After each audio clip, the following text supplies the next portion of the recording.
playing with confidence. Serves it inside 50. Inside 50, good hands. Drilling it into centre half forward. That was end-to-end football at its best. Back-to-back goals either side of quarter time. They have done it, the Bulldogs! I'd find somebody for you. There ain't no wall I will run through. In your corner when I'm ringing the bell. Come hell or high water. I'd find somebody for you. Yes, g'day WAFL fans. Welcome one and all to another Thursday edition of Around the WAFL. And by gee, it is running hot this WAFL season because we've got a great battle for those spots in the 5 in the WAFL and in the 4 in the WAFLW. And today on Around the WAFL, we're previewing all big games of round 14 of the Sullivan Logistics WAFL Premiership season and round 15 of the APCO WAFLW. And alongside me today, of course, you can hear him every week on the Sport FM commentary team, the award-winning WAFL coverage on Sport FM and the number one voice on Sport FM's airwaves, Jacob Landsmeer from Sports Breakfast and, of course, WAFL coverage. Jacob, thanks for coming along today. Pleasure. I'm just looking around for Matt Grublich. He said number one caller at Sport FM. I know he was with you last week, so big shoes to fill. Nice to be here. A second appearance on the show for the season and looking forward to it. What a season we've got. It's been very exciting, no doubt about that, and your appearance is by popular demand, okay? So get used to that fact. Nice to be invited back, Paul. Must mean I went okay first up. So hopefully second up I can add something to this wonderful program. Oh, you certainly can, mate. You've done it all here in the WAFL circles. We've got a big show lined up for you. Along with our preview, we've got Ross McQueen, the East Perth coach, joining us momentarily. And also Faletti from South Fremantle ahead of their game against Peel Thunder and their push for a spot in the 4. They're fighting it out with the likes of Perth, Subiaco and West Perth and East Fremantle for those two very important spots in the 4th, 3rd and 4th. But before we get to Ross McQueen, the East Perth coach, they've got a big game coming up against Swan Districts. This has been a very close season, and WAFL Footy Facts recently highlighted these 3 numbers. Very fascinating numbers they are. First one, 4. The number of games Subiaco have lost in 2026 by 3 points or less. 1, it shows Subiaco they've challenged the big sides, and 2, they've been on the unlucky end of some results. Well, remarkably, we're 12 games into the season, and 6 of the games that Subi have played have been decided by 4 points or less. So if you want a thriller in the WAFL, invite Subiaco along, and you're every chance of getting it. Their season could look very different to 6 and 6. However, they're still in the mix for finals, and from where they were last year, Paul, where they won 4 of 18, this is a far better season under Jared Schofield. So the Lions certainly a real threat for finals football. They certainly are, and with some good young players coming up through the ranks, not just in the Colts, but also the reserves they're waiting in the wings too, and a couple of those established stars like Richard Bartlett and Marlon Corbett revitalising their form. You speak about the number 6. That's a great link into the second number, the number of games played by Subiaco decided by 4 points or less. And there is a couple of teams that have almost equalled the record, but the record is the former Fremantle team way back in 1898, well into the horse and cart era, with 6 losses and a draw. Crazy. It's a long time, and there's still time. There's 6 more games left in the season, and the way Subi are playing, they match up well. They've actually won the 3rd most quarters of any team behind Peel Thunder and Claremont. So they're in a lot of games, and it could look very... I mean, they could have won more games. They could have lost more games, conceivably, as well. But, yeah, they're right in the mix, the Lions. They're just outside the top 5 at the moment. And finally, 11. That's the overall number of games decided by 4 points or less in 2026. There's only been 4 seasons where there has been more. 12 in 2002 and 1973, 13 in 1907, and 15 just 2 years ago. Incredible. Well, last year we didn't get too many close games at all, so thank goodness this year's been a little bit closer. Last year the top 5 was locked at about round 6 or 7, so this year we've got a lot more close games of football as illustrated by that stat, and yeah, really looking forward to the remainder of the season. 6 more games, what have we got, 7, 8 more rounds, and then finals upon us. So this season is moving quickly and it's all set up for a fantastic finish. It's the long and winding road. Huge thanks to Rick Gauchi and WAFL Footy Facts for those numbers. Great man, Rick. Oh, passionate fan and passionate Swans man as well. Unfortunately, of course, he beat my mob West Perth last week, but that was no surprise. Saying much. Yeah, not really anyway. Oh well, let's get right down to business. East Perth, massive game coming up at Steel Blue Oval. They're in contention for a spot in the 5, but they're also searching for a big run, especially without some very important key players out of their side due to injury. And their coach, he's been shuffling up the magnets in recent weeks, and in some matches it has worked, including last weekend against Perth. Can it work again against the Swans, who have been very competitive up at Steel Blue Oval this year? Ross McQueen will have the answers to that and more right now as he joins us here on Around the WAFL. G'day, Ross. How you going, Paul? How you going, Jacob? Going very well. Great to have you on the show. Well, let's go back last week to that win against Perth, 51 points to margin. Without a lot of your established stars, you really strung a really good playing 23 together, led especially by one Tyler Lindbergh. How did he fare up in that game? Yeah, I thought Tyler had a pretty good impact on the game. Obviously, offensively, he found the ball a fair bit, and he was able to play his role a bit. Look, obviously, he's still got plenty to keep learning on, and he's working at that and trying to find that consistency in his game. But I thought last weekend up against a very good midfield of Perth, he was able to help us break even. Like, I still thought some of the Perth midfielders were very strong in terms of the output of the game, but I thought Tyler had a strong game, and just probably consistency across our 23 was probably a bit better than Perth last week, and that allowed us to get over the line. But now it's the challenge to do it again. Ross, Paul hinted that you've had to spin the magnets a little bit and you've had injuries to key players. Almost your whole leadership group is out injured at the moment. Scott Jones, and I know Kai Wilcox was acting captain on the weekend, but is it more about system and a culture and trusting what you've built over a number of years now as East Perth coaches as much as it's about the personnel? Yeah, you're trying to maintain consistency with that, like in terms of roles and things. It does change a little bit. Like some of the players that, like you talk about, are out are established players and play a slightly different way of playing their game. But the young guys have come in, and we have to try and keep it nice and simple for them. Most coaches try and do that with the way they play anyway. You like to try and keep the message simple and play a particular way. And if you can change up within the game, ideally you can. But I think when you've got a relatively inexperienced group, it's not saying they're not talented and things like that. But we try and just keep the message simple and similar to what we would do anyway. Just that, it's just that consistency from week to week is the biggest challenge. What's the progress looking like for some of those players that are out at the moment? The likes of Amajuri, Brayshaw, Stan Wright, obviously was another big blow the week before, and also Angus Scott, who's been one of your number one midfielders this season. Yeah, the older blokes there. A couple of them will be back in the next couple of weeks. So we've got Swans this week, and Angus Scott won't be available this week, and nor will Stan Wright. They're not quite ready yet, but with this week, and then we've got the bye the following week. They should be good to go after the bye. Jacob Landsmeer and Shane Healy play again in the reserves this weekend. So that's exciting that they're playing 2 or 3 games in a row now, so they're starting to build.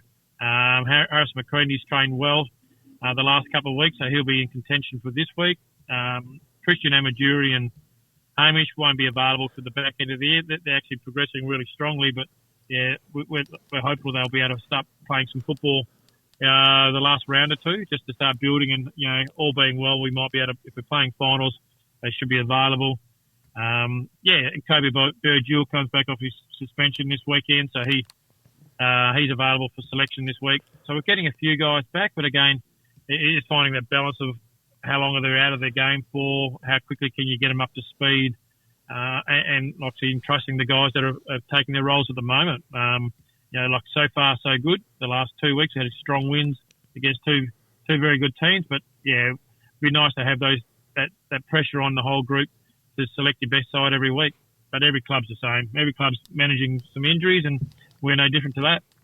Ross, Tom Medhat has been redeployed to defence. He's a multiple leading goal kicker at your football club, but you've got an abundance of key forwards, and Tom has been playing reserves football, and he's been reborn as such as a defender. Is that a short-term plug a hole, or is that a long-term option for Tom Medhat? It could be either way. I'm not exactly sure, Jake, but it gives us a bit of flexibility now. And to Tom's credit, when we spoke, we spoke about 3 or 4 weeks ago when he was in the reserves, and his form was strong, and and like I said, the pressure was, and that's what you want, have some options up forward. We said, look, let's have a look at perhaps doing some craft in the back half, and having some injuries like Brad Fulgrave still a few weeks away as well from injury, and we had Harrison McCready, and Tom was open to the idea. And he's been working at it, and to his credit, the last couple of weeks, I think he's really played his role strongly, and it certainly gives him flexibility within a game. Like if we want to flick him around or move him forward and back, it's great for Tom. And Tom's a competitor, super character, and he just wants to try and do what's best for the team and play league football. And I think he has the attributes to play. And sometimes you just get squeezed out, but I think his attitude and the way he's gone about the last 2 weeks has been really strong for us. And it'll be a week-by-week proposition now.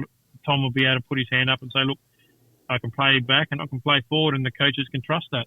He's a very adaptable player, isn't he, Tom Medhat? Hopefully he can play that role once again against Swan Districts, who have been a bit of a handful for some opposition this year. Swan Districts, Jacob suggested that, they're one of the more better sides than what their current record reflects on the season, and they've been able to challenge the likes of Subiaco, South Fremantle, and even your side back in round 2, if you remember. They gave you a bit of a fright in the first 3 quarters, then you ran away with it in the last quarter to win by 20 points up at Leederville. What sort of challenge are you expecting from the Swans this week?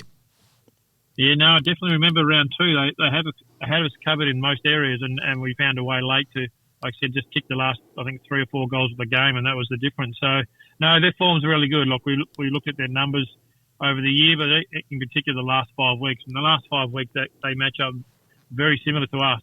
So we expect Bassendean's never an easy place to go to at the best times. So we expect their best. They'll get 2 or 3 players, I think, experienced players back available to them as well. They've had some young boys playing footy, and they're really showing some signs. So we expect them to get 2 or 3 back into their senior side.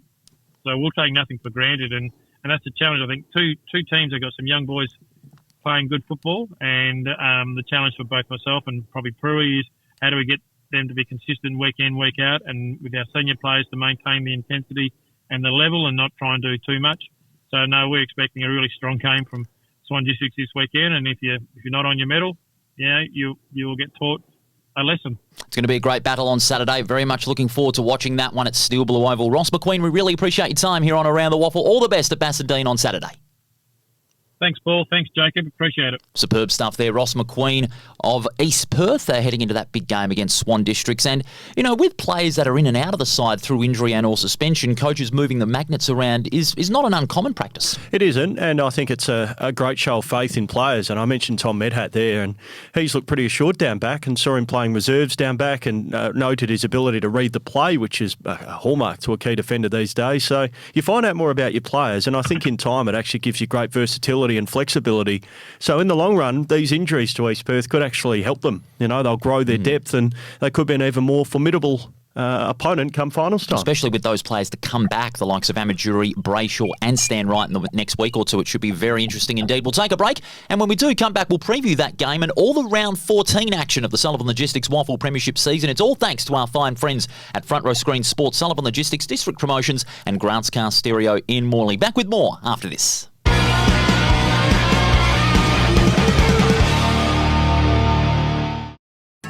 Take it from me, great things happen at the Waffle. Valentine rides and goals. With free entry for kids, future stars on the ground, and a kick to kick at every break. The Waffle is where footy memories start and legends are made. Follow the Waffle on socials or get to a game.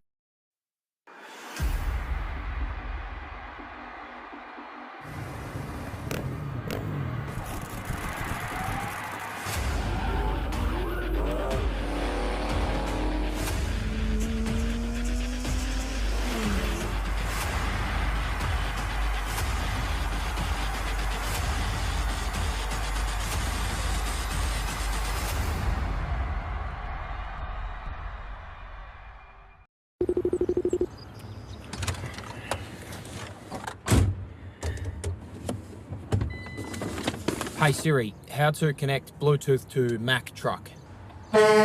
Sullivan 2, what's your position? Just a midfielder, mate. On your left. Oh, come on, get out of the way.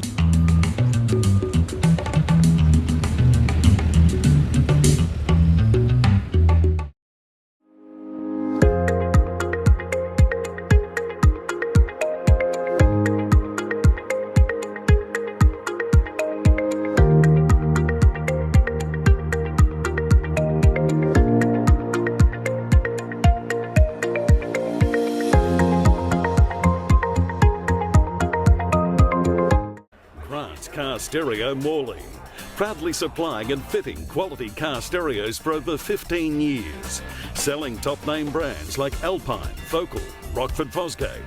From a simple upgrade to complete custom systems, stop in and see Grant and the boys at 61 Russell Street, Morley, or visit us online at carstereo.com.au.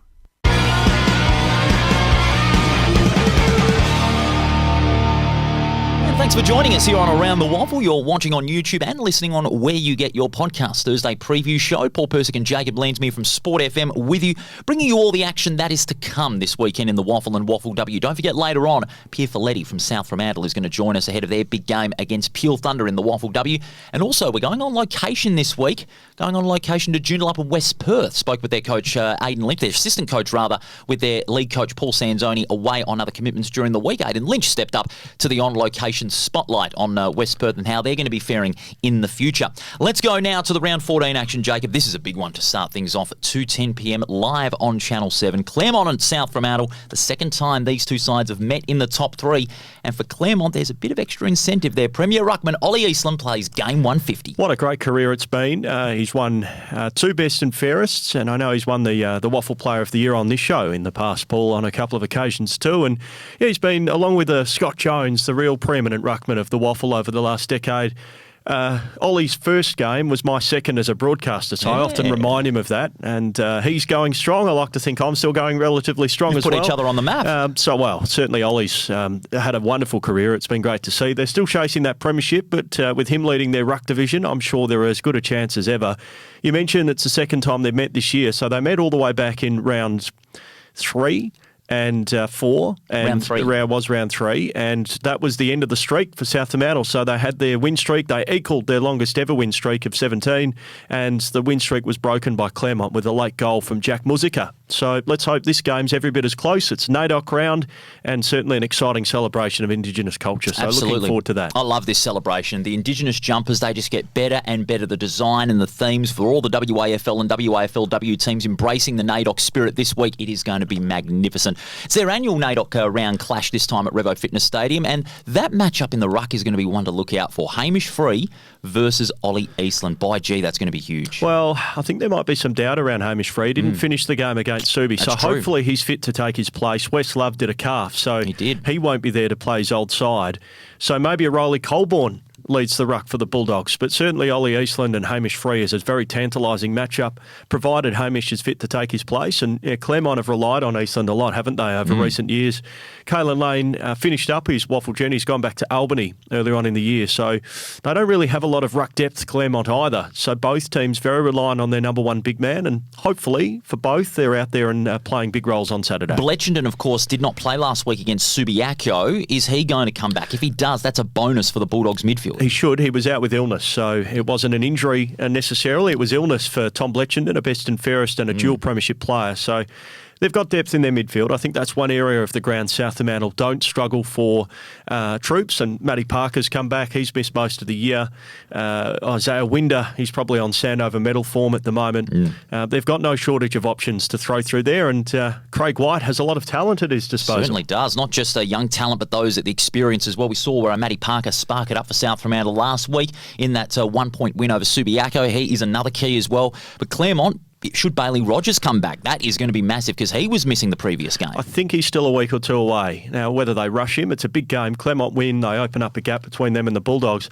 South Fremantle win, and all of a sudden this ladder gets even tighter. So I'll ask you that question. I'll ask you that question. Do they bring Bailey Rogers back? My answer, yes. Not for me. No, it's a long season, and if you risk a longer-term injury or a setback, I just don't think it's worth it for one game. Claremont are still in a good position. Their first 6 weeks have dictated how their season will go.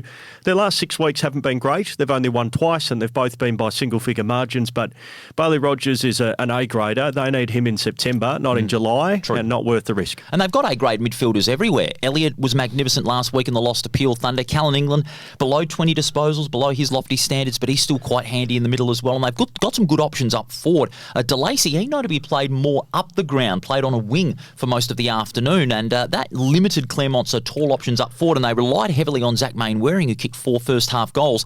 He needs to be up there, I'd say, a little more, but have more impact on the game. Oh, I'd be turning the torch up on a couple of their other tools. I mean, Jaden Hunter and Kieran Gowdy are too inconsistent. Claremont can't win a premiership if those two want to be in and out of games. Mainwaring back forward was a win, as you say, 4 first-half goals. He's played a lot more midfield minutes this year, so he's still a very talented forward. That's how he started his career, as a small forward.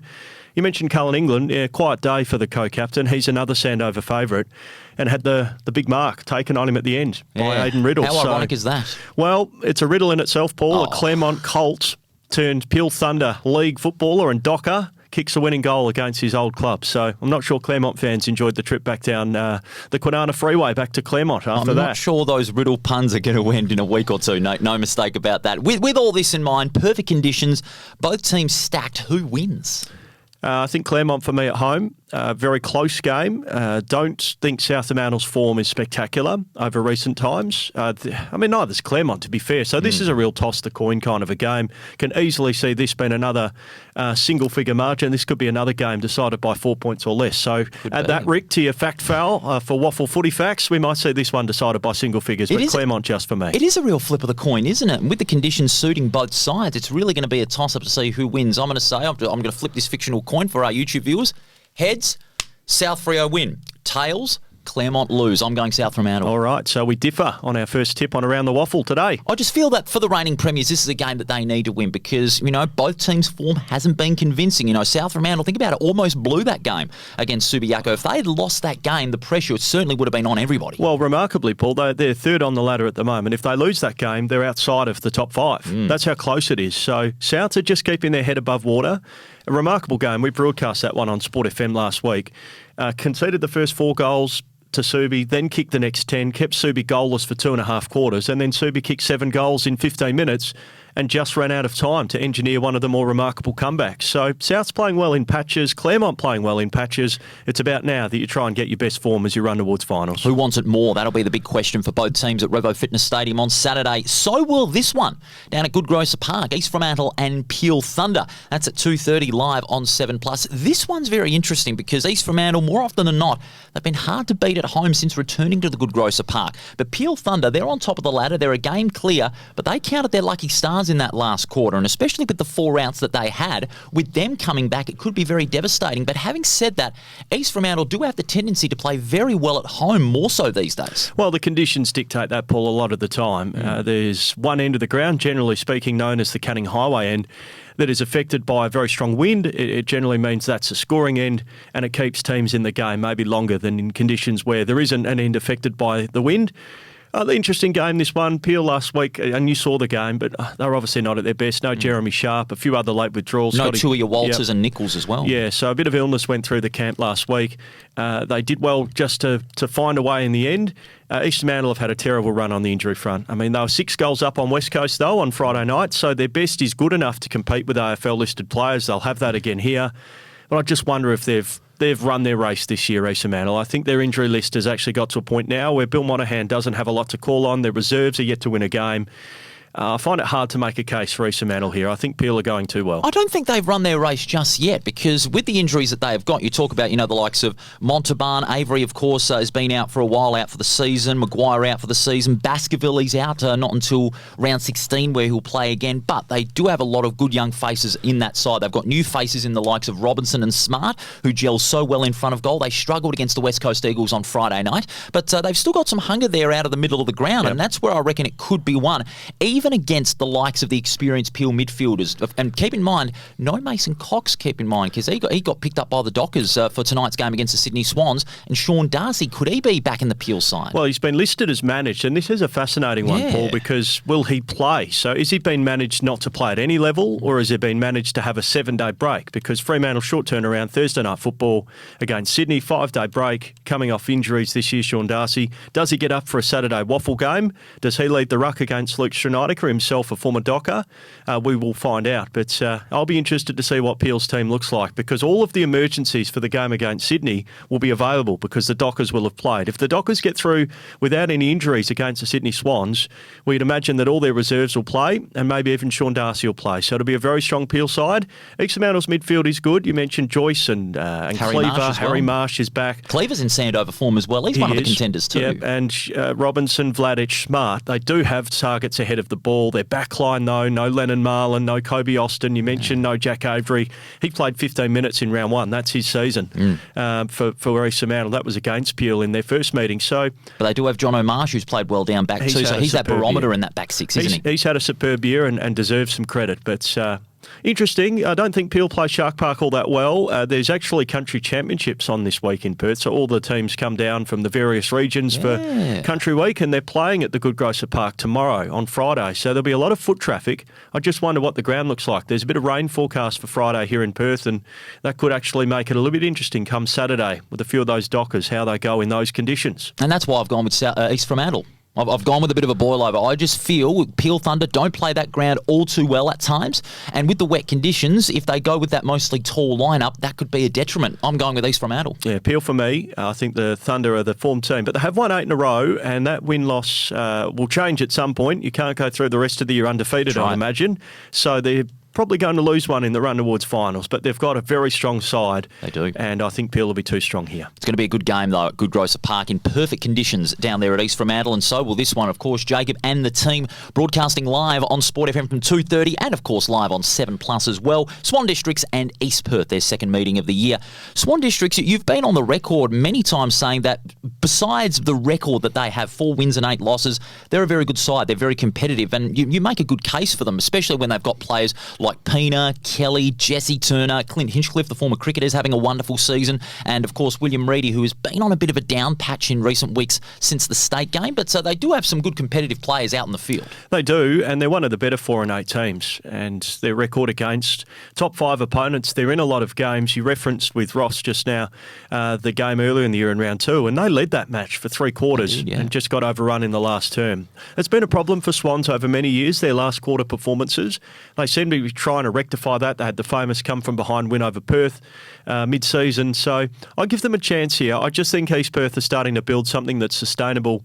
They've got depth in their ranks, and I think they've got too much to play for. They've won 2 in a row, so I like East Perth in this game, but I certainly give Swan Districts a chance. It'll be a ripper out there at Bassendean. If they can beat Perth by 51 points, who had a very good side out in the field but were just well beaten, they surely can do the job against Swan Districts, even at a rowdy Steel Blue Oval where the home crowd always makes it tough for any opposition teams. And as we highlighted with that chat with Ross McQueen, it's all about building that consistent system. And when you get your key players back in time for the finals, like both your co-captains, Stan Wright as well, then you've got that system turned up a notch, so to speak. I'd actually be surprised if we see much more of Amaduri or Brayshaw. That's how serious their injuries are. I think Ross is painting a positive picture because you want to, and those players will aim to get back. But Hamish Brayshaw, a hamstring, I mean, it's very easy to have a setback with that. Yeah. And Amaduri has a crack in his foot that's quite serious. I think it's a Linsfranc injury, and anyone who hears the term Linsfranc and knows what it means, there's a few footballers who've never come back from that. So hopefully Christian makes a full recovery, and hopefully those two can play a part. But they may not see football again this year. It puts pressure on the likes of Scott Jones, Angus Scott, who's out injured too.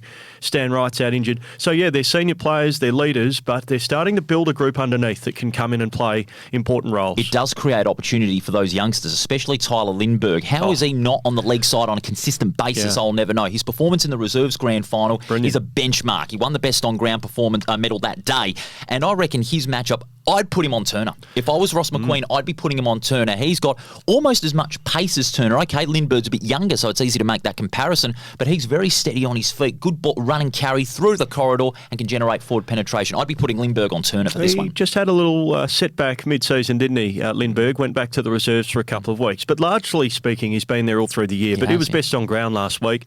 25 disposals, 12 inside 50s, 2 goals, great numbers. Whether it's Jesse Turner, whoever he plays on, it'll be a tough matchup because he's got a bit of spark, he's got a bit of X factor, and it's a good name for us commentators. So watch out for Tyler Lindbergh for the rest of the year. Is he related to Charles? I doubt it.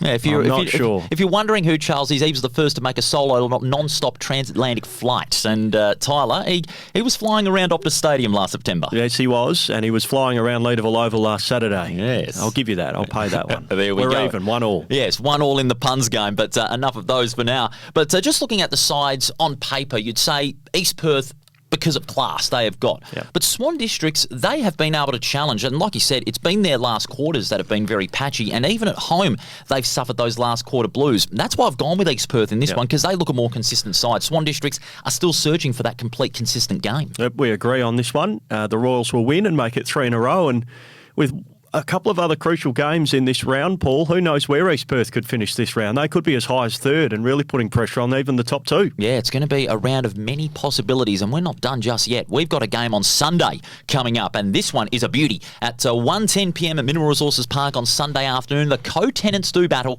for the second time this year. West Coast and Boorloo, as it's known in the NAIDOC round this week. Boorloo with their marvellous NAIDOC round jumpers. So Boorloo and the West Coast Eagles on Sunday. This one is shaping up to be a game that will determine where the teams are going to be at. As far as Perth is concerned, after that loss, or Boorloo, as far as they're concerned, the loss against East Perth was well below par. If they don't beat the Eagles, they could be out of the 5 this week. The Eagles win, they'll be in the 5. So anything's possible. Yeah, I guess percentage will play a part in where West Coast are at. Even if they win, they may be out of the 5 on percentage, but certainly in the mix. And both teams would be 7 and 6 if West Coast win this game.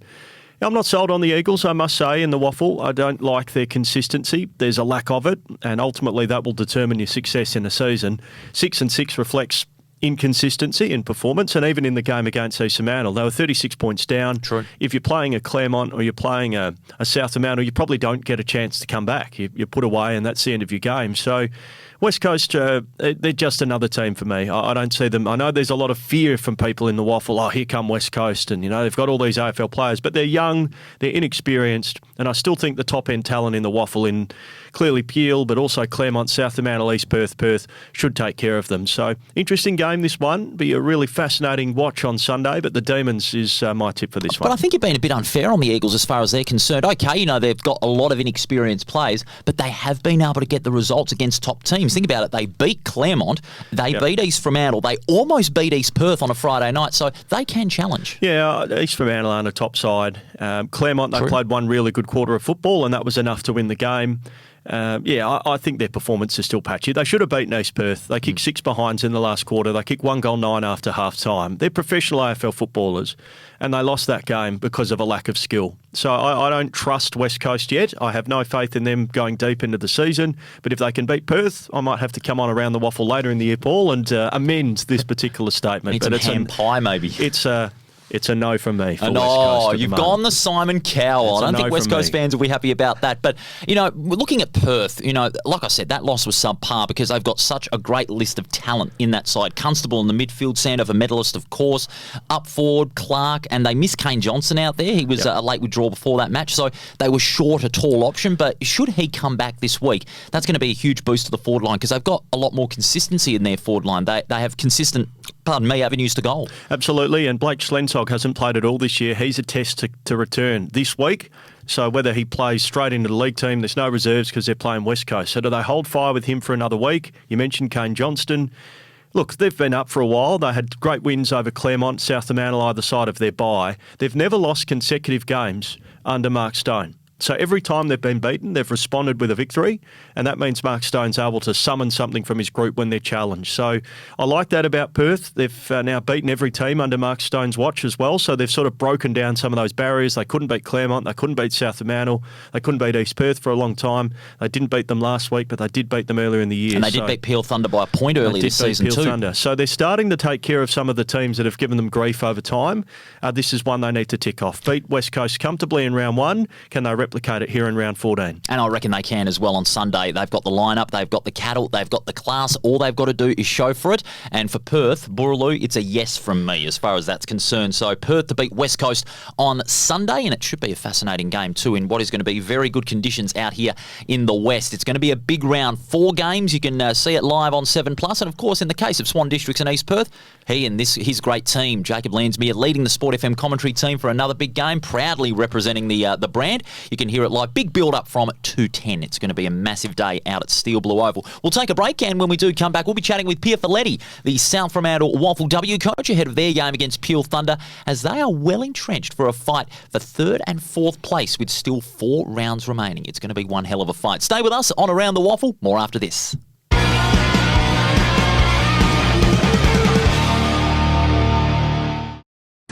Take it from me, great things happen at the WAFL. Valentine roads and goals. With free entry for kids, future stars on the ground, and a kick to kick at every break. The WAFL is where footy memories start and legends are made. Follow the WAFL on socials or get to a game.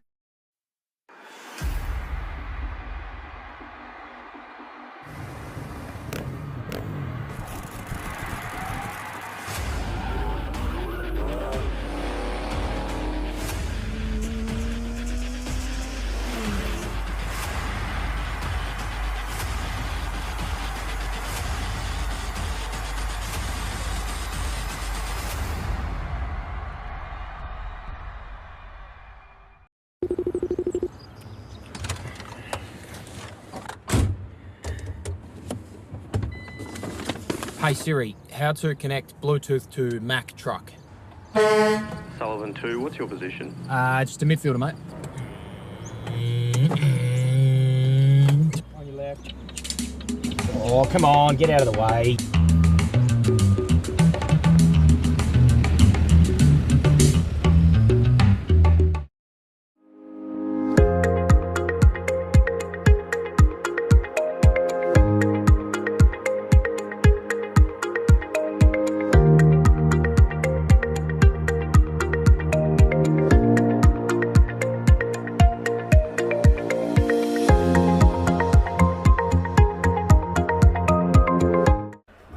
Car Stereo Morley, proudly supplying and fitting quality car stereos for over 15 years, selling top name brands like Alpine, Focal, Rockford Fosgate. From a simple upgrade to complete custom systems, stop in and see Grant and the boys at 61 Russell Street, Morley, or visit us online at carstereo.com.au.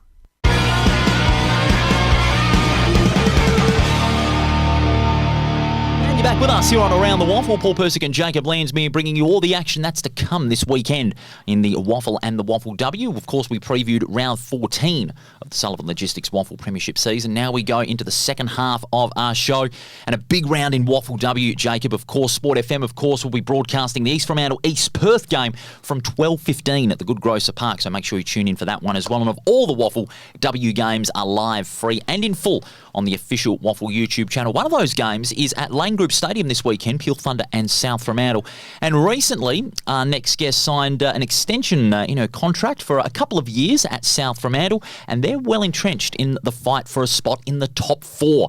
Pia Faletti is the coach of South Fremantle, and she's good enough to join us here on Around the Waffle. Hello, Pia. Hi, Paul. Hi, Jacob. Thanks for having me. Great to have you on the show. First off, it must feel good that, the club as a whole has shown some great faith in what you've been able to do this year, rewarded with a contract extension. It must feel good, to have that amazing value within the club because your side has done incredibly well this year. Yeah, it's a real honour to obviously be considered for another 2 years.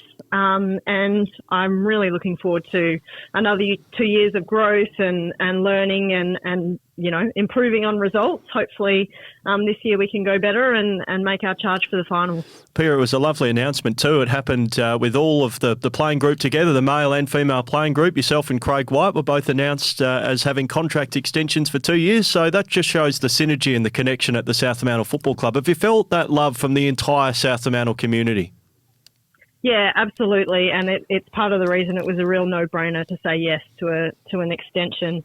They do have their motto of the Premier Family Club, and it definitely feels that way down at South. You're always welcome anywhere across any of the programs, whether that's, to develop yourself or connection across the playing groups. So as I said, no-brainer, and really lovely thing that we could do that all together, both Whitey and I. The amazing synergy that you've got within the playing group, and this is on the WAFLW side, that a lot of your players have so far played all the games this season. You talk about Tua Karena, Sophie Rogers, Shannon Pommer's back, Hunter Cronin, Annalie Polomeno, and also Tara Stripley. You've got a lot of good consistency in that Bulldogs lineup. Has that been a real key from the outset this season? I think so. Injuries are a natural thing that happens in football, but it's a credit to our S&C staff that have got our players really fit and ready to go and being able to withstand some pretty combative games that we've had across the first 2/3 of the season. It definitely helps having as many consistent faces out there on the park week in, week out, because they can rise to the challenges and they've been in different situations and they can help each other, kind of work through those adversities that come week to week. Pia, it's a very tight competition. Paul outlined that at the start of this interview. You're playing Peel this week. Percentage is clearly going to be a factor in such a tight season. And with respect to Peel, they're having a tough season. Is percentage something that you talk about openly, or do you not tempt fate as a coach and just try and focus on getting the win? No, it's probably not something that we will focus on. We know Peel are going to be a really tough opponent for us. Their highest score this season has been against us. We probably let them score far too easily in our last game, and they'll have that in the back of their heads as well. So we can't really, go out there and set a goal on what we need to win by. Our goal is to win, and however we need to get that done, we'll get that done. We know Peel will throw everything at us. You're coming fresh off the bye, South Fremantle, and before that bye, you had a thrilling last gasp win over Perth at Mineral Resources Park, 2-point win. What was the first reactions like in the box when that last-minute goal was kicked? Well, I was actually down on the bench, so that probably kept me a lot more measured than had I been in the box, which was good. But I guess we were really proud of the girls. We back our system and we tell them week in, week out that we've got to play 4 quarters and you're never out of it. And that's a real belief builder in the group because it does show up to the final minute. The game can be, up to the final second, final kick. We've had that as well. The game can be decided by. You've had a couple of close wins last second, Perth and West Perth. Could it be another one? Maybe. Who knows? It's going to be a great game on Saturday against Peel Thunder. You're having a great season so far, Peel. Well-deserved contract extension and all the best for the side and yourself as you fight for a spot in the Final Four. Thanks so much, guys. Pia Faletti joining us here on Around the WAFL, head of their game against Peel Thunder coming up on Saturday. And you summed it up so well. It is a family club when you think about it. And the way they did that announcement was just magnificent with the female and male players and all the staff there. And at the same time, Craig White signing his contract extension as well. So it's absolutely magnificent what they're doing. Oh, absolutely. They're a fantastic club, South Fremantle, our men's and women's program. And yeah, they're a team that's on the rise in the women's competition. It is very tight, as you say, and I know she said there that percentage won't be talked about, but I guarantee you if they're up by a solid margin at three-quarter time, it will be discussed. It's just that kind of season, and unfortunately for Peel, they're struggling, so you've got to make the most of opportunities when presented. They've had a draw, but so have Perth, so that 4th position, it's still very much alive, and looking forward to seeing who gets that 4th spot, and 3rd clearly up for grabs as well. It certainly is going to be a big race for those final 2 spots. Let's get into the action. Round 15 of the ATCO WAFLW Premiership season. We start on a Saturday morning, 11 o'clock, Boorloo or Perth, as it's adopted for this NAIDOC round. They take on the reigning premiers Claremont, and after some big results for the Demons, this is their biggest test, without a doubt. They're currently in the 4, and they've had that ability to challenge the likes of Subiaco, Claremont in the first time out, also East Fremantle and West Perth as well. So they've got the capabilities of taking it on against the big sides. They do. I like what Perth are doing. They're clearly a new club in the competition. This will be a tough challenge, though. I think Claremont are starting to find their best form. We know they've got a bit of an aura about them. Swans have probably been the team of the year. I know they're on the same amount of points. They've got the same win-loss. But early on, Swans were making all the running, and it just feels like Claremont have flicked a switch, and they're going to be tough to beat from here. I think Claremont are the team to beat. Sorry to Swans fans, but I do think Claremont are just starting to find their groove yet again in a premiership defence this year. There is that aura about them, isn't it? The likes of Harkin, Anderson, Husband, Sergeant Wilson, and Rachel Ortlip, who's having a sensational year in the forward line as well. Those are, the big 4-5 players that have been the benchmark for the side this season. But it's a real collective performance under Jack Schwartz and under Steph Walding on the other side of the coin. Steph Walding, the Perth coach, former East Fremantle Premiership coach in the WAFLW. She's bringing that experience to even the younger players, not just the likes of Isabella Shannon and a couple of others. And the one that I've been impressed with the most this season as far as her development in her game has been Molly Warren, the ruck. A sensational performance she's had in the ruck, and she's going to have her work cut out this weekend. Well, it's a sporting surname, isn't it, Warren? And she's had a few of her opponents in a spin this year. Ooh. Such has been her performance. So she'll have to play a good game here.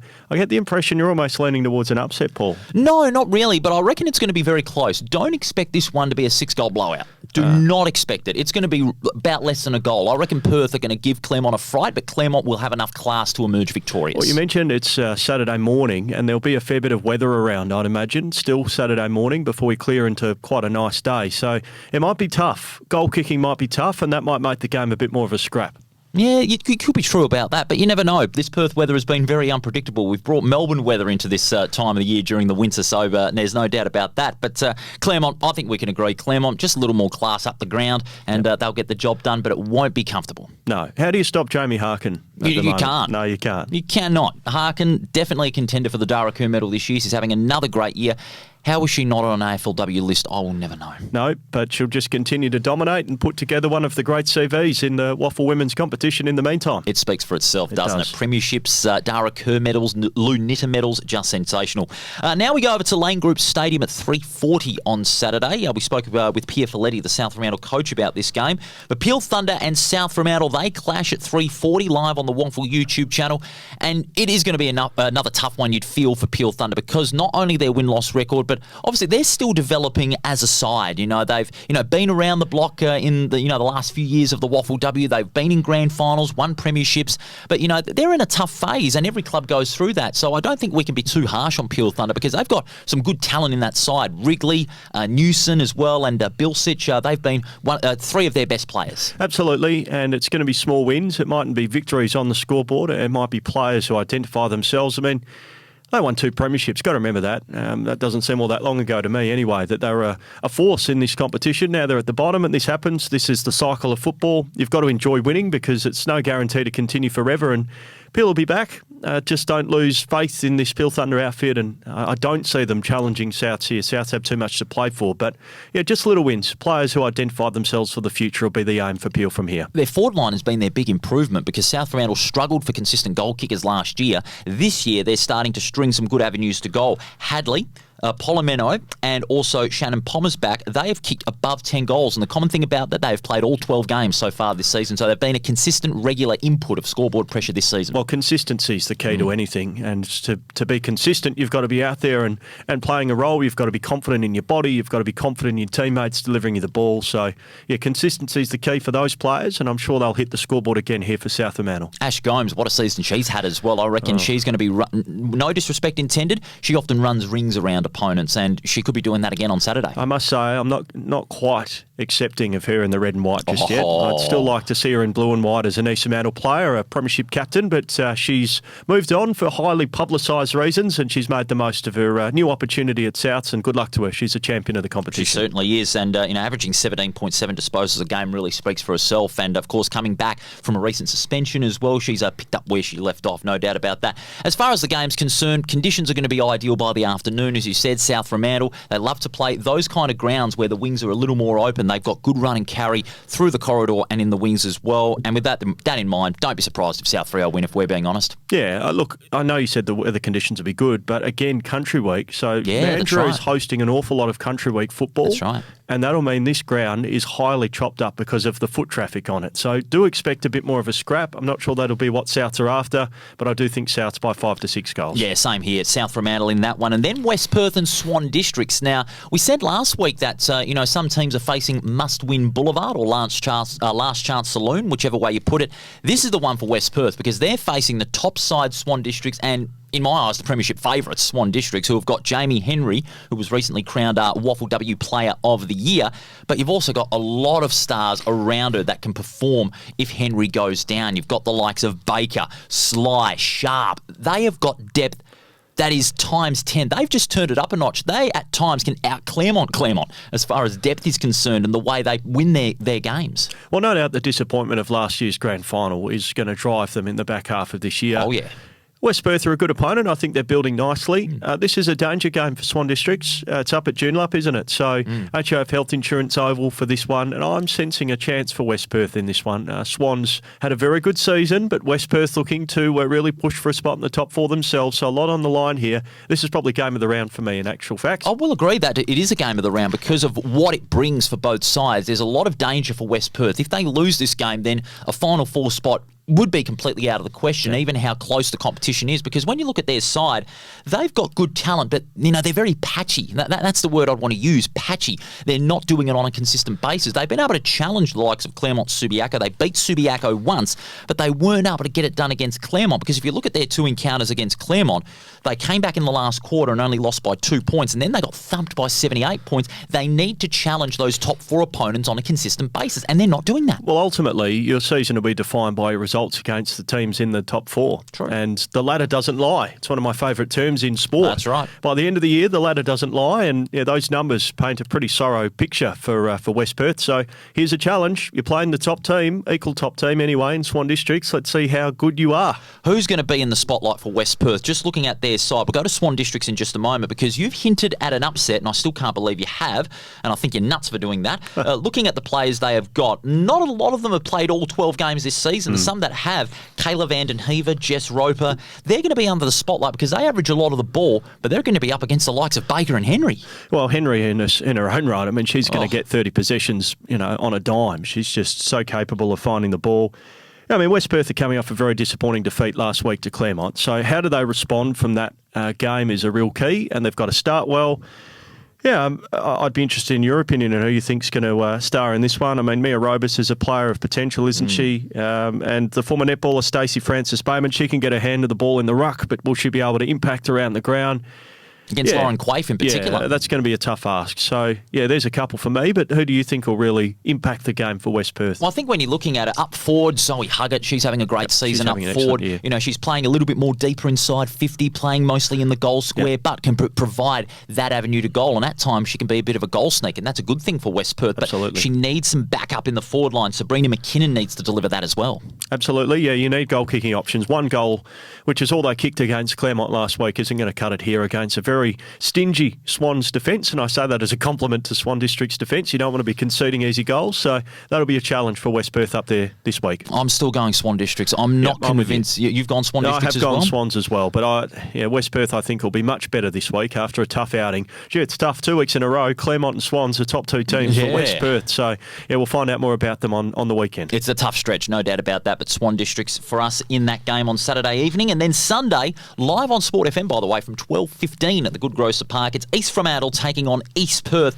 Now, both sides, they've been largely up and down. The ladder doesn't lie, as you like to say, but, East Perth, they've been okay in patches, and East Fremantle, while they're in the 4, they're a mostly young side who have exceeded expectations, and I've got to say I've been very impressed with East Fremantle with the way they've been able to go about it under David Eames in his first year as coach. But, they shouldn't take East Perth lightly because they can challenge any given side when they're at their best, even with a young team. Absolutely. I mean, there was a lot of change, wasn't there? You mentioned David Eames coming in as the new coach in the off-season, and a few players leaving under highly publicised circumstances, but they've rebuilt. There's always been no issue with young talent at East Fremantle, whether it's in the men's or the women's program. Tough loss to Swans last week. I think there's clearly a gap between Swans and Claremont and the rest. So let's see how they handle East Perth. The team they should beat, East Perth, have only had a couple of wins, sitting second from bottom. They should win this game, and again, percentage may become a conversation later in the game if they're up by a margin. How many times have these two sides played? 7. How many times have East Perth beaten East Fremantle? 0. Correct. So East Perth are going to find it extremely tough. Absolutely. You don't want to have that record of being the team you finally dropped a game to East Perth and you're in that side for East Fremantle. So history's at stake, and so is the top 4 spots. So 3rd at the moment, and a chance to solidify that position with a win here. If they win, would you say a top 4 spot is sealed for the moment? Because after this, there's still 3 tough rounds still to go. Well, let's have a look who they're playing in those last 3 rounds before we lock them away. I mean, they've beaten some good teams this year, East Fremantle. They have, yes. So, East Perth in this round. Then they've got Peel. They should win that one. Then Perth. The game after that, Perth, that's 50-50. That's a big game. And then West Perth at the start of August. West Perth. So they're 2 big games to finish. I'll back them in to finish in the 4. I think they've done enough this season to prove that they're up to the challenge, and I've got them just finishing in the 4. And David Eames has even conceded that there's still room for improvement, which is a natural reaction, obviously, because, you're getting these wins on the board. They've beaten the likes of Subiaco and Claremont, but there's still room for improvement in this side, and that's a great way to approach it if you're a first-year coach. There's still a lot of areas that they can improve their game on, especially down the back line, because they've been a bit patchy there as well. Yeah, well, they've leaked some goals, and Swans are a quality opponent. So you have some errors down back. It's going to cost you, but they've had some really courageous wins this year. The Subi win only a couple of weeks ago was an excellent performance at Leederville Oval. That was a Sport FM broadcast game as well. So I think East Fremantle will lift when the Sport FM banner is there, and I reckon they'll lift here against East Perth. I reckon so as well. But as far as East Perth is concerned, they need to have their main players step up. Pugliese Thompson, she's been playing all the games this season. So too Ellie Sara, who's played all 12 games. Layla Ferns averaging just around 16 disposals a game. They've really got to get themselves fired up for this game, because and given how young East Fremantle's side is, if they do spring a surprise, it could be their only chance. Absolutely. Yeah, I don't see any surprises here. I think East Perth will be ripe for the picking Sunday afternoon and at the Good Grocer Park too. You mentioned that East Fremantle play that ground well, men's and women's, and that's a tough task for East Perth. They certainly do. We've gone with East Fremantle in this one. And of course, by the way, all the games you can see live, free and in full on YouTube. And of course, Sunday, East Fremantle and East Perth live on Sport FM. We'll take one final break, and when we do come back, we're heading on the road. We're going on location, this time to West Perth, and their coach, their assistant coach and reserves coach, Aidan Lynch, stepped into the spotlight in place of Paul Sanzoni to talk about West Perth's situation in 2026 and how they're looking forward to a possibly better 2027 with a lot of new players coming into the side. More after this.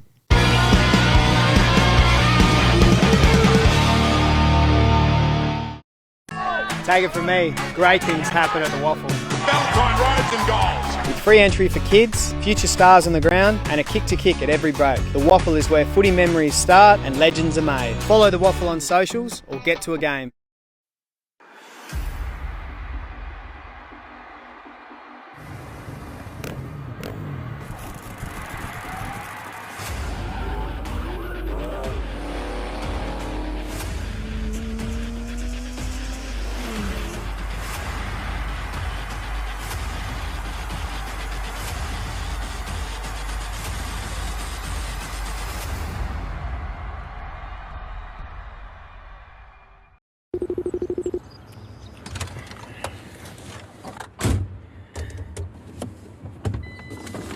Hey Siri, how to connect Bluetooth to Mac truck? Sullivan 2, what's your position? Just a midfielder, mate. On your left. Oh, come on, get out of the way.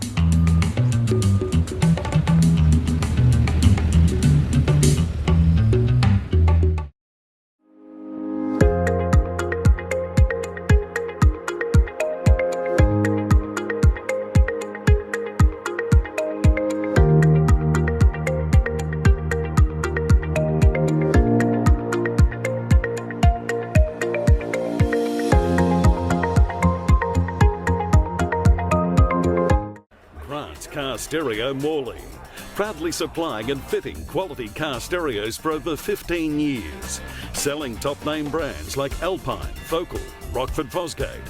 From a simple upgrade to complete custom systems, stop in and see Grant and the boys at 61 Russell Street, Morley, or visit us online at carstereo.com.au.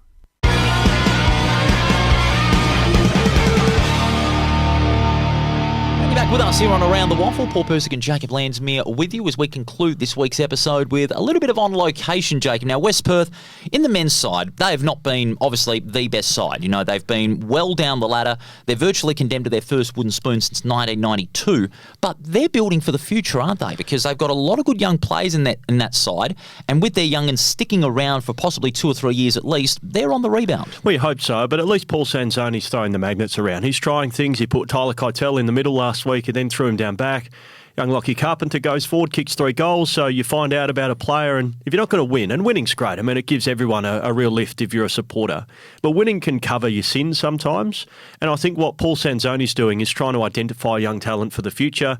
Wins, great, short term, but not going to change West Perth's predicament. They need to identify their next premiership squad, and that's what Paul Sanzoni's trying to do. So credit to him. And Aidan Lynch, what a unique scenario. Brother Connell's still playing league football. Aidan and Connell played in a premiership together back in 2022. That's right. If Connell Lynch has a poor game and gets dropped, guess who's going to coach him? His brother, Aidan Lynch, in the reserve. So if ever you needed motivation to continue to play at your best for Connell Lynch, that's a fairly good one. You don't want to be coached by your older brother in the reserves. And on the subject of Aidan Lynch, he was the subject of our on-location piece this week. I went down to HIF Health Insurance Oval early this week during West Perth training and spoke with him about West Perth's predicament at the moment, their 2026 season, and the positive vibes they have around the club, especially around their younger talent that is coming up through the ranks, through the Colts and in the reserves, and hopefully into the big time in season 2027. Here it is.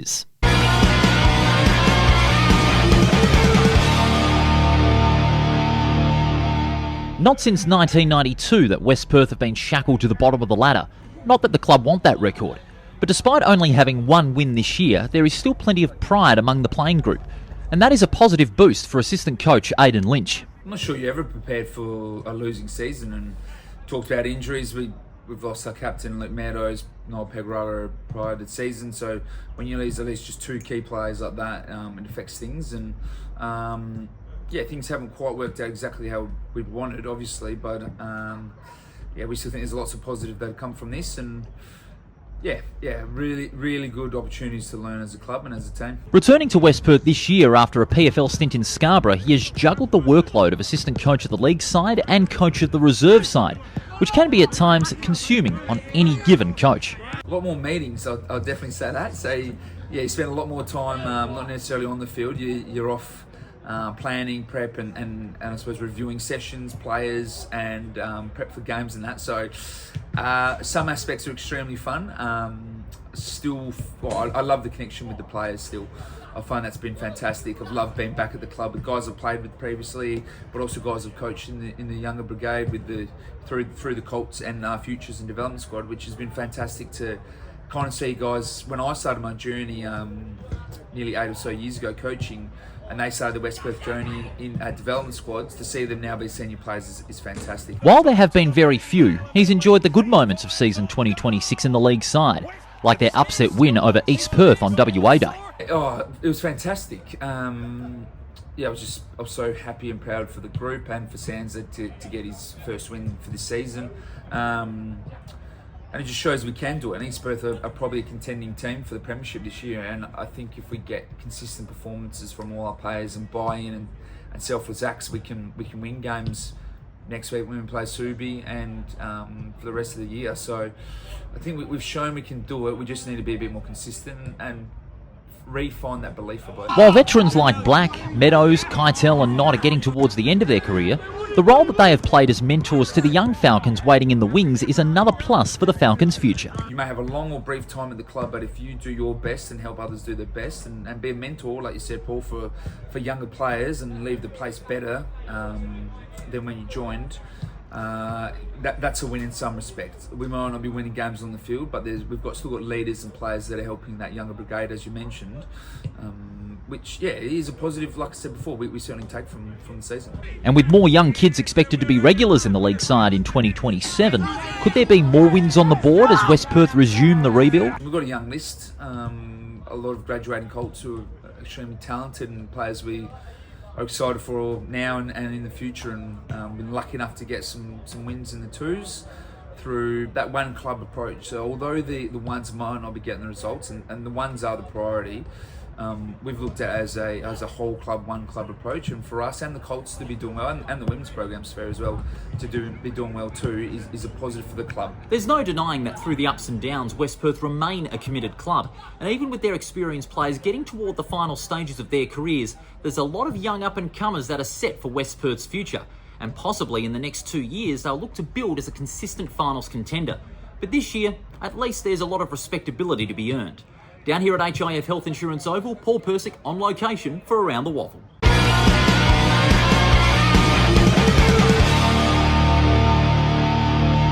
Well, there you go, Aidan Lynch, very measured and, coming from another Mater Day College alumni, I think that went pretty well. Absolutely. Aidan's always been a very good speaker, no stranger to microphones, and has contributed a lot to Sport FM over the journey as well, so good to hear from him on Around the WAFL. And West Perth, obviously, they're building for that long-term future. I think, you go back to a similar stretch they had in the early 90s, 1990 through to 1992.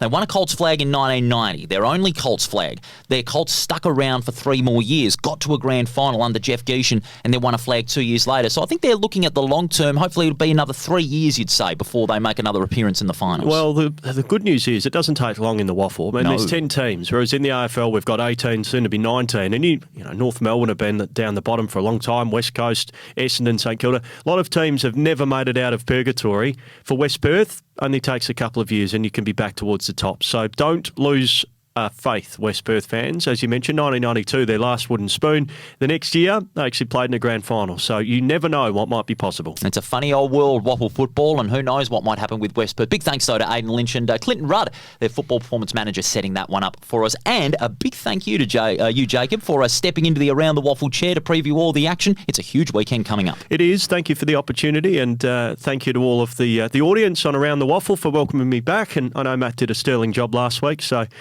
Great to be here chatting WAFL Women's. It's a fantastic competition. It's a great season, and it's always nice to be on Around the WAFL. All the best at Bassendean on Saturday. Look forward to it. And we thank you to our viewers and our listeners for your company this week. It's a huge weekend of football, and make sure you get on down to support your team. It's a huge round as we push toward the finals action. It's all thanks to Grant's Car Stereo, Front Row Screens, District Promotions, and Sullivan Logistics. Our recap show, as usual, Rothy will be back in the chair alongside me on Monday night to look at all the action from this coming weekend. Have a wonderful weekend. We'll see you at the footy and on Monday.